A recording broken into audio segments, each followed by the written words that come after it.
안녕하세요. 하루 필수 말씀 충전 하필 큐티의 조정환입니다. 오늘 함께 나눌 하나님 말씀은 잠언 5장 1절에서 23절까지 말씀입니다. 네, 5장 말씀 함께 같이 읽으면서 묵상하시죠. 내 아들아, 너는 내 지혜에 주의를 기울이고 내 명철에 너의 귀를 기울여서 분별력을 간직하고 내 입술로 지식을 굳게 지켜라 하고 이렇게 이야기를 합니다. 이때 이제 음행하는 여자에 대한 이야기가 등장을 하고 이후에 이제 젊어서 얻은 여자에 대한 이야기가 나오는데, 이제 이거를 단지 어떤 도덕적으로 음행하는 여자, 그리고 또 우리가 전에 계속 읽었던 젊어서 얻은 여자, 그러니까 처음 결혼한 여자, 이렇게 읽어서 바람 피우지 말아라, 이런 도덕 율법으로 이 5장을 읽으면 조금 이 본문이 가지고 있는 이 지혜를 지금 이야기하는 그 측면에서 굉장히 동떨어진 해석을 하게 될 것 같아요. 우리가 이 음행하는 여자와 이 젊은 여자가 지금 어떤 대비를 이루는 거냐면, 젊은 여자는 지혜 여인이고요, 이 음행하는 이 여자, 오늘 본문에 나오는 이 음행하는 여자는 미련한 여자예요. 그러니까 젊어서는 이 지혜 가운데 부모님의 명령에 따라서 순종하는 마음으로 젊어서는 그게 되는데, 이 음행하는 여자가 이 미련한 길을 계속해서 제시하고 그 길을 따라가자라고 이야기를 하는 거죠. 그러니까 그런 음행의 길을 나이가 들든지 언제든지 이 길을 걸어가지 말라라고 하는 그런 이야기예요. 계속 읽어보죠. 여자의 입술에는 꿀이 떨어지고 그 말은 기름보다 매끄럽다. 그러니까 미련한 여인의 이 길은 꿀이 떨어지고 기름보다 매끄러운 그런 매력적인 그런 길을 보여주는 것 같지만, 나중에는 쑥처럼 쓰고 두 날을 가진 칼처럼 날카롭다라고 이렇게 경고합니다. 이 여자의 발은 죽을 곳으로 내려가고 그 여자의 걸음은 수월처럼 치닫는다. 그러니까 이 음행하는 여자의 따라가는 그 결말은 죽을 곳과 스올이에요. 지옥을 이야기하는 것이고 죽음을 이야기하는 것이죠. 그러니까 우리가 전에 살펴보았던 것처럼 이 지혜 여인의 길을 가는 것은 생명나무를 얻는 생명의 삶을 사는 그런 인생인데, 이 미련한 자의 결국은 종말은 죽음입니다. 그 여자는 생명의 길을 지키지 못하고 그 길이 불안정해도 그것을 깨닫지 못하게 된다는 거예요. 그렇기 때문에 아들은 말을 잘 듣고 그 말에서 벗어나지 말아야 됩니다. 너의 그 길에서 그 여자를 멀리 떨어져 있게 만들어야 되고, 그 여자의 집문 가까이에도 가지 말라고 그렇게 경고를 합니다. 그렇지 않으면 너의 그 영예가 다른 사람에게 넘어가고 내 아까운 세월을 포악자들에게 빼앗기게 될 것이다 라고 이렇게 이야기를 하면서, 이 미련한 음행하는 자와는 도무지 가까이 하지 말라고 하는 우리 사장의 이야기를 다시 한번 생각을 하게 되는 것 같습니다. 다른 사람이 너의 재산으로 배를 불리고 내가 수고한 것이 남의 집으로 돌아갈 것이다. 마침내 내 몸과 육체를 망친 뒤에 너의 그 종말이 올 때에야 한탄하면서 이렇게 한탄한다는 거죠. 내가 어찌하여 훈계를 싫어하였던가. 우리가 지난 시간에 함께 나눴던 것처럼 이 훈계는 우리를 훈련하는 겁니다. 그러니까 우리의 이 훈계는 계속해서 이루어질 텐데, 이 훈계를 싫어하게 됨으로써, 이 훈련을 싫어하게 됨으로써 결국에는 이 훈련을 받지 않는 것이 파멸과 책망을 얻게 되는 이런 결과물들, 그리고 죽음 가까이에 가는 이런 결과물을 낳게 된다는 것을 다 망쳐졌을 때에야, 몸과 육체가 지금 완전히 망친 뒤에야 그런 말들을 하게 될 거라는 거예요. 그래서 이 스승에게 순종하지 않고 나를 가르쳐 주신 분에게 귀를 기울이지 않고 있다가 온 회중이 보는 앞에서 이렇게 처절한 재난을 당하고 있다라고 이렇게 한탄하게 되리라는 거죠. 그러니까 너는 내 우물에서 우물의 물을 마시고 내 샘에서 솟아나는 물을 마셔라. 어찌하여 내 샘물을 바깥으로 흘려보내고 그 물줄기를 거리로 흘려보내려고 하느냐. 너의 가장 은밀한 곳에서 가장 깊이에 있는 그 수원을 보호하지 않고 그것을 쏟아 흘려 보내버리면 자기가 가지고 있는 모든 것들이 지금 다 파괴돼 버리는 거예요. 그 물은 너만의 것으로 삼고 다른 사람들과 나누지 말아야 된다는 거죠. 그러니까 이 나누지 말라, 다른 사람과 나누지 말라라고 하는 것이 결국에는 이제 이 미련한 자들의 길에 서 있는 거예요. 우리가 이 전 본문들에서 함께 읽어본 것과 같이 미련한 자들은 함께 모여서 한 주머니를 차고 거기에 자기들의 공동체를 만들어서 하나로 공유를 하자, 막 이런 이야기들이 나왔었잖아요. 그러니까 여기에서 이제 한 공동체로 모여서 이렇게 한 주머니를 차고 서로 약탈하고 미련한 자의 길을 걷고 거기에서 욕망과 미련한 이 음란의 여자들과 함께하는 어떤 그런 삶을 살아갈 텐데, 결국에는 이 모든 것들이 지금 다 남에게 빼앗기게 되리라고 그렇게 경고를 했었단 말이죠. 그러니까 그것을 자신의 가장 소중한 그 생명을 왜 다른 사람들과 이렇게 나누어서 모든 것을 다 빼앗기게 되느냐, 이런 이야기입니다. 너의 셈이 복된 줄 알고 내가 젊어서 맞은 아내와 더불어 즐거워하여라. 여기에서 우리가 좀 주의 깊게 한번 읽어보면, 너의 셈이 복된 줄 알고 내가 젊어서 맞은 아내와 더불어서 즐거워해라. 그러니까 결국에 이 젊어서 맞은 아내가 너의 셈이라는 것을 우리가 알게 되는데, 그러니까 이 젊어서 만난 젊은 아내는 이 지혜의 여인이에요. 이 지혜 여인과 함께 더불어서 사는 것이, 이 지혜를 획득하고 이 지혜 안에 머물러서 사는 것이 이 복된 삶을 얻는, 그런 생명을 얻는 삶인데, 이 생명을 잃어버리고 생명에 살지 못하고 남들과 함께 더불어 이 악한 길을 걸어갈 때에 이 젊어서 맞은 아내와 더불어서 즐거워하기보다 이 음란한 여인과 함께 바람을 피우고 그렇게 음란의 행위들을 할 때에 이 지혜를 잃어버리고 결국에는 파멸과 죽음으로 수치스러운 결과를 맞이할 수밖에 없다는 이야기를 지금 하고 있는 겁니다. 그래서 이 아내를 사랑스러운 암사슴, 아름다운 암노루, 그의 품을 언제나 만족스럽게 생각하고 그의 사랑을 언제나 사모하라고 그렇게 이야기를 합니다. 그러니까 이 젊어서 맞은 아내, 이 아내를 사랑스러운 암사슴, 암노루로 이해하고 받아들여라 라고 그렇게 만족스럽게 생각하라. 이것은 어떤 도덕적인 그런 첫 번째 아내를 이야기한다기보다는 여기에서는 이제 지혜 여인에 대한 지혜를 온전히 붙들며 살아가는 삶에 대한 이야기로 우리가 이해하는 것이 훨씬 더 적절할 것 같습니다. 그러나 한편으로 또 다시 이제 생각을 해보면, 그만큼 이 지혜를 아주 소중하고 아주 아름답게 아끼면서 가꾸면서 사랑하는 그런 삶의 가치에 대해서도 이야기하는 것으로 우리가 읽어볼 수 있어요. 지혜를 얼마나 애지중지 생각하고 간절하게 찾으면서 그 아내와의 그 깊고 은밀한 그런 삶을 계속해서 지속적으로 살아내갈 수 있는가, 그런 도전도 이 장면에서 우리가 읽어볼 수 있습니다. 아들아, 어찌하여 음행하는 여자를 사모하며 부정한 여자의 가슴을 껴안겠느냐.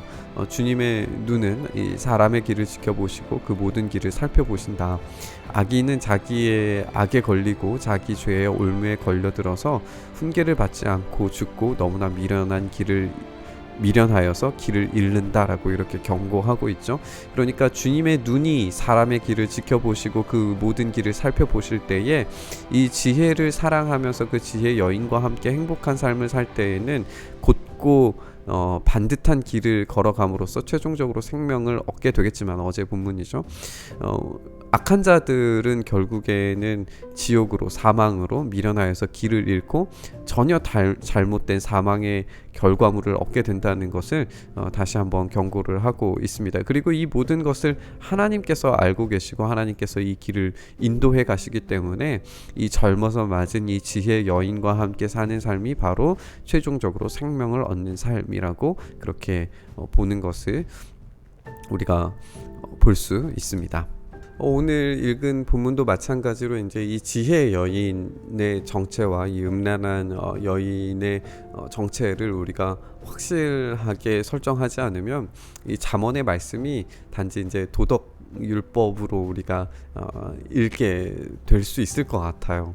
물론 그것이 틀렸다는 이야기는 아닙니다. 물론 우리가 맞이한 우리의 사랑하는 가족, 사랑하는 남편과 아내를 정말 최선을 다해서 사랑하고 또 우리가 도덕적으로 불륜을 행한다든지 이런 행위를 안 하는 것은 당연한 거예요. 그러나 우리가 계속해서 이어져 내려가는 이 본문의 큰 흐름을 생각을 했을 때 1장부터 9장까지 그리고 이 개별적인 잠언 이후에 31장의 지혜로운 여인을 현숙한 여인을 받아들이는 어떤 그런 장면들을 우리가 생각을 해본다면 단지 이것은 어떤 결혼에 대한 순결한 결혼에 대한 메시지가 아니라 지혜의 여인 자체를 받아들이는 삶에 대해서 이야기를 하고 있는 것이고 이것이 남자에게 제공되고 제시되는 그런 정도 차원의 말씀이 아니라 온 공동체가 함께 지켜가야 할 메시지라는 것을 우리가 알게 됩니다.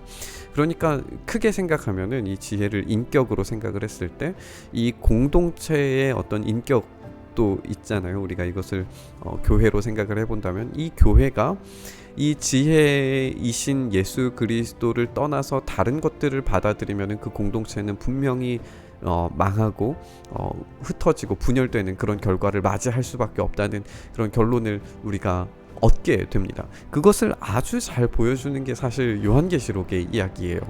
7 교회들이 당하는 어떤 수많은 위기와 고통과 어려움들 이런 것들을 통과해가는 어떤 그런 과정 가운데에서 그들이 예수 그리스도만을 온전히 따라가는 어린 양을 따라가는 그런 무리들이 되어서 그 길만을 온전히 따라가야 되는데 음란한 여인이 계속해서 이 이사벨로 표현되는 그런 여인과 그리고 음녀라고 우리가 번역해서 읽고 있는 그 음녀가 끊임없이 교회를 뒤흔들고 끊임없이 사망의 길로 이끌어 가려고 하는데 그 가운데에서 정말 예수 그리스도만을 선택하는 그런 교회가 과연 어떤 교회이냐, 승리하는 교회가 어떤 교회이냐를 요한계시록에서 보여주는 거거든요.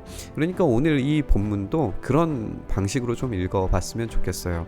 처음 얻은 이 여인이라고 젊은 여인이라고 얻어서 젊은 때에 얻은 여인이라고 표현하는 것은 지혜 여인이고 이 지혜 여인이 최종적으로 묘사하고 있는 것은 예수 그리스도의 그림자란 말이에요. 그러니까 우리가 이 지혜 여인을 어려서부터 붙잡고 붙들고 우리 공동체가 함께 이어져 내려가는 이 예수 그리스도를 전수하는 지혜를 전수하는 삶을 사는 그런 공동체가 되었을 때에 이 예수 그리스도를 온전히 붙잡고 다른 곳에 흔들리지 않고 다른 방식의 다른 이야기들에 우리의 마음과 우리의 샘을 내어주지 않고 오로지 예수 그리스도만 붙잡았을 때에야 비로소 우리에게 생명의 삶을 살아갈 수 있는 힘이 생긴다는 것을 우리가 이 말씀 함께 묵상했으면 좋겠습니다. 그렇게 오늘도 이 지혜를 선택하기 예수 그리스도를 선택하기에 조금도 흔들림 없이 여러분 선택하시고 그 지혜의 길에서 오늘도 승리하시기를 간절히 소망합니다. 주님, 우리가 그렇게 온전히 예수 그리스도만을 선택하는 삶, 그래서 요한계시록에서 등장하는 수많은 7개의 교회들 가운데에서 칭찬받고 또 승리하는 그런 교회의 모습을 우리가 닮아갈 수 있도록 붙잡아 주시고, 하나님, 마침내 우리가 저 영원한 천국에 올라갔을 때에 우리가 승리하는 교회로서, 그리고 그렇게 고군분투한 삶을 하나님께서 칭찬하시는 그런 삶으로 우리가 영원한 생명을 누리며 상급을 얻는 그런 우리가 될 수 있도록 오늘도 그 지혜의 길을 우리에게 허락하시고 그 지혜의 빛을 우리의 삶 가운데 비추어 주시옵소서. 이렇게 오늘도 예수 그리스도 따라가는 삶 살아가기를 간절히 소망하며 우리의 주인 되신 우리 구주 예수 그리스도의 이름으로 간절히 기도드리옵나이다. 아멘. 오늘 부딪힌 말씀 가지고 함께 기도의 자리로 나아가시죠.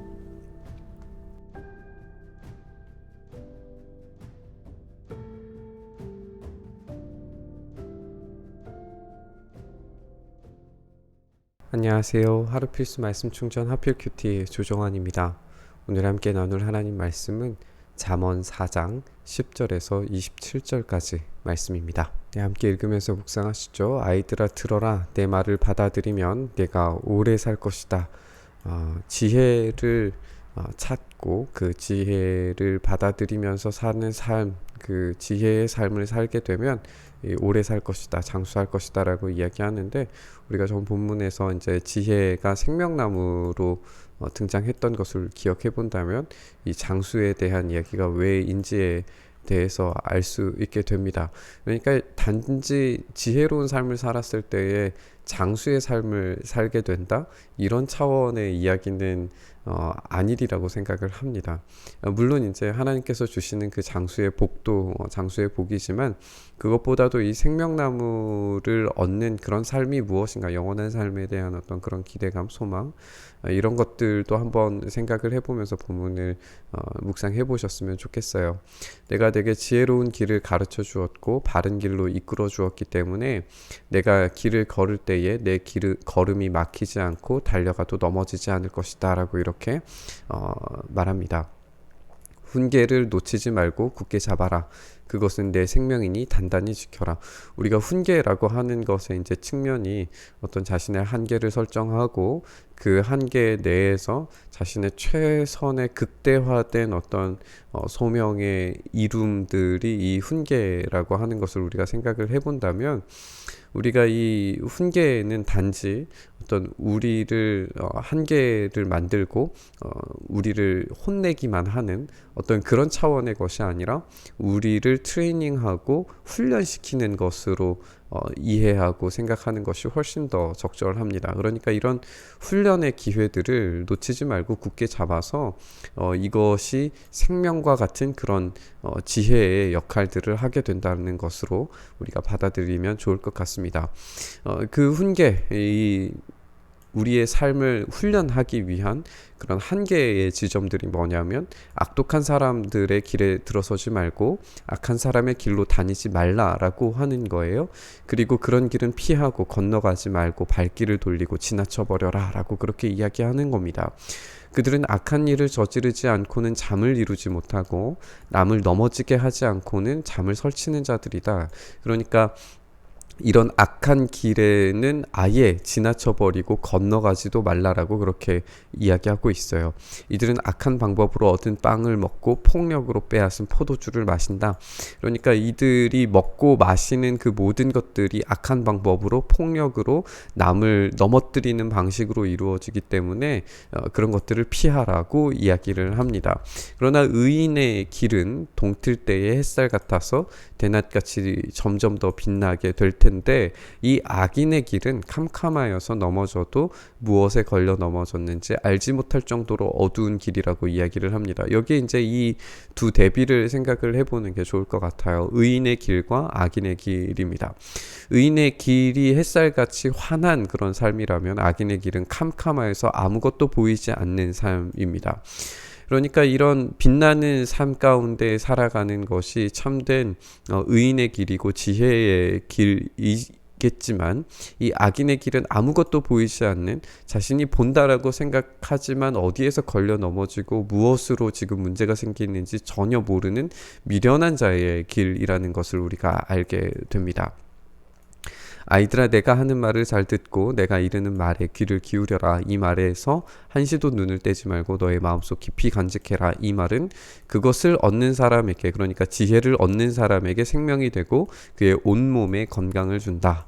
그러니까 이 지혜가 어떤 생명과 건강을 준다라고 하는 것이 이 지혜의 효과, 효능이라고 그렇게 이해할 수 있을 텐데, 지혜가 정말 이런 효과를 주기 위해서, 이런 효능을 주기 위해서, 이 지혜가 지금 제시하고 있는 게 지혜 여인이니까, 이 지혜 여인을 얻음으로써 얻는 것이 영원한 생명과 건강의 이런 효능을 가진다라고 생각을 해봤을 때, 단지 이게 우리가 생각하는 그런 똑똑함은 아니라는 게 분명히 이제 알게 되는 것 같아요. 그 무엇보다도 너는 내 마음을 지켜라. 그 마음이 바로 생명의 근원이기 때문에, 이 생명의 근원의 지혜를 얻음으로써 이 지혜를, 영원한 생명을 획득하는 그런 이 근원을 지켜내야 생명의 삶으로, 영원한 생명으로 살아가게 될 텐데, 그렇지 않고 미련한 자의 길을 가게 되면 이 생명의 근원이 오염되어서 죽음으로 이르게 되는 이런 결말을 맞이할 수밖에 없겠죠. 이 왜곡된 말을 내 입에서 없애버리고 속이는 말을 내 입술에서 멀리해라. 그 생명의 근원을 지키고 보호해라라고 하는 그런 말로 들립니다.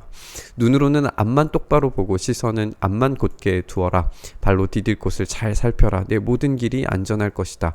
좌로든 우로든 비껴나가지 말고 악에게서 내 발길을 끊어버려라. 그러니까 지금 이 두 가지의 길을 통해서 어떤 길을 선택하고 어떤 길을 걸어갈 거냐라고 하는 이야기에서 이 지혜로운 길과 그리고 이 미련한 길 사이에서 이제 선택을 하게 된다는 거죠.